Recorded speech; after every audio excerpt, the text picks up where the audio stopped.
नमस्कार दोस्तों, मेरा नाम है अंशुमन नाइक और आप सभी का बहुत बहुत स्वागत है इंडियन डिफेंस न्यूज के डिफेंस टॉक सीरीज में, जहां पर हम रोज़ नए नए डिफेंस अपडेट्स के बारे में बात करते हैं। तो चलिए देर न करते हुए आज की वीडियो शुरू करते हैं।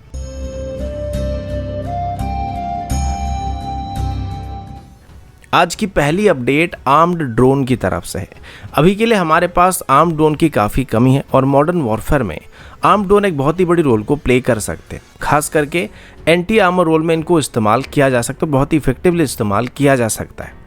अब इस वजह से अभी हम यूएस से प्रेडेटर ड्रोन को भी खरीद रहे हैं, लेकिन इनकी डिलीवरी मिलने में हमको काफ़ी वक्त लगने वाला है। और अभी एडी और एचएएल की तरफ से भी जो इंडिजिनस आर्म ड्रोन को डेवलप करने की कोशिश किया जा रहा है, उनको भी तैयार होने में थोड़ा समय लगने वाला है। इस वजह से अभी हमारी एग्जिस्टिंग ड्रोन्स को ही आर्म्ड ड्रोन में कन्वर्ट करने का फैसला किया जा रहा है। इस प्रोजेक्ट का नाम चीता रखा गया और इसमें खास करके हमारी जो इजरायली ओरिजिन हेरॉन यूएवीज है उनको आर्म्ड ड्रोन में कन्वर्ट करने का फैसला किया गया है।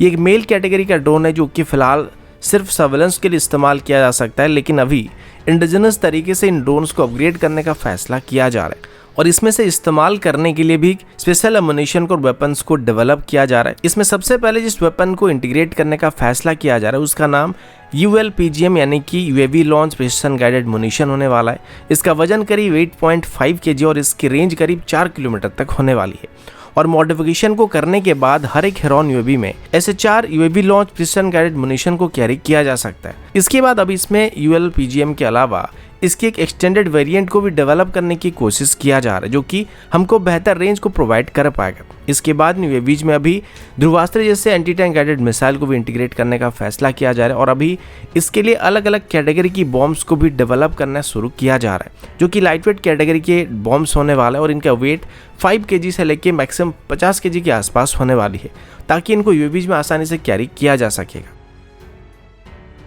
अगला अपडेट इंडियन नेवी की तरफ से, और अभी हम इंडियन नेवी के लिए खरीदे जाने वाले फाइटर जेट्स के बारे में बात करने वाले हैं। रिसेंटली इंडियन नेवी की तरफ से अपनी एयरक्राफ्ट कैरियर से ऑपरेट करने के लिए 26 फाइटर जेट को खरीदने का फैसला किया गया था, क्योंकि नेवी एग्जिस्टिंग MiG-29 के फाइटर जेट की परफॉर्मेंस से काफ़ी खुश नहीं है और इसी वजह से इनको MiG-29 को रिप्लेस करने के लिए इस्तेमाल किया जाएगा। इनिशियली बताया गया था कि इनको INS विक्रांत से ऑपरेट किया जाएगा, लेकिन अभी पता चला है कि इनको नेवी बोथ INS विक्रांत और विक्रमादित्य से मिलाकर ऑपरेट करने वाली है। अभी इवैल्यूएशन के बाद इसमें इंडियन नेवी की तरफ से F-18 और रफाल में से रफाल को सिलेक्ट किया गया था और इसके साथ ही इंडियन गवर्नमेंट की तरफ से फ्रांस को इन जेट्स को खरीदने के लिए एक लेटर ऑफ रिक्वेस्ट को भेजा गया था, जिसके बाद अभी पता चला कि रिसेंटली फ्रांस की तरफ से भारत की तरफ से दिए गए इस लेटर ऑफ रिक्वेस्ट को एक्सेप्ट कर लिया गया। इस लेटर ऑफ रिक्वेस्ट में भारत की तरफ से इंडियन नेवी की तरफ से रखे गए स्पेसिफिक रिक्वायरमेंट के बारे में वहां पे स्पेसिफाई किया गया था। अभी कुल मिलाकर हम ऐसे 26 रफाल को खरीदने वाले, जिसमें से 22 रफाल M यानी कि इसकी सिंगल सीटर वेरिएंट होने वाले हैं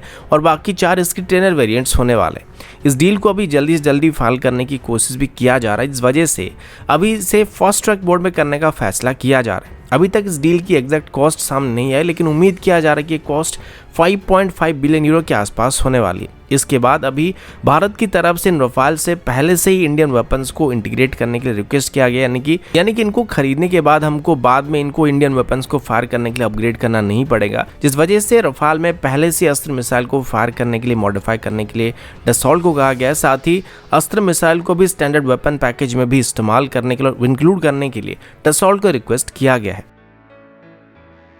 अगला अपडेट सुपर सुकोई प्रोग्राम के साथ जुड़ा हुआ है। अभी रिसेंटली आपने सुना होगा कि भारत की तरफ से पहले फेज में 84 सुकोई को सुपर सुकोई स्टैंडर्ड में अपग्रेड करने का फैसला किया गया और इसमें हम ज्यादातर इंडियन सिस्टम का इस्तेमाल करने वाले हैं। एक दिन पहले ये भी सुनने को मिला था कि अभी रशिया की तरफ से भारत को सही टाइम पर इस एयरक्राफ्ट की स्पेयर पार्ट को भी सप्लाई करने में दिक्कत आ रही है, जिस वजह से पहले से ही एचएएल की तरफ से सुखोई की मैक्सिमम सब सिस्टम्स को भारत में मैन्युफैक्चर करने का प्लान कर लिया गया था। अब जब से रशिया और यूक्रेन के बीच लड़ाई शुरू हुआ था, उसके तुरंत बाद ही एचएएल की तरफ से प्लानिंग कर दी गई थी। अब जब हम इनको आने वाले 2 सालों में सुपर सुकोई स्टैंडर्ड में अपग्रेड करना शुरू करेंगे, तो तब हमें इनकी स्पेयर पार्ट और इसकी बाकी सब सिस्टम की जरूरत पड़ने वाली है।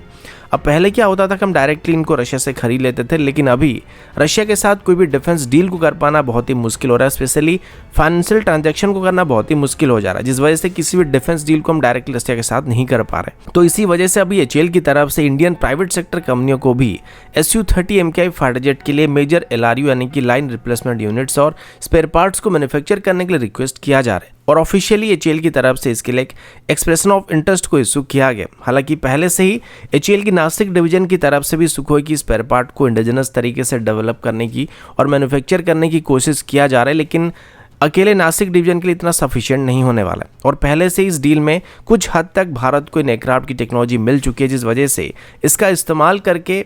भारत की तरफ से इसकी स्पेयर पार्ट को भारत में ही बनाने का प्लान किया जा रहा है, जिसको अभी मेक 2 कैटेगरी के अंदर डेवलप और मैन्युफैक्चर करने की बात की गई है। और ऐसा करने से हम फ्यूचर में सुखोई की स्पेयर पार्ट के लिए रशिया के ऊपर बिल्कुल भी डिपेंडेंट नहीं रहने वाले। तो दोस्तों अभी के लिए इतना ही, मिलता हूँ आपसे अगले वीडियो में, तब तक के लिए जय हिंद, वंदे मातरम।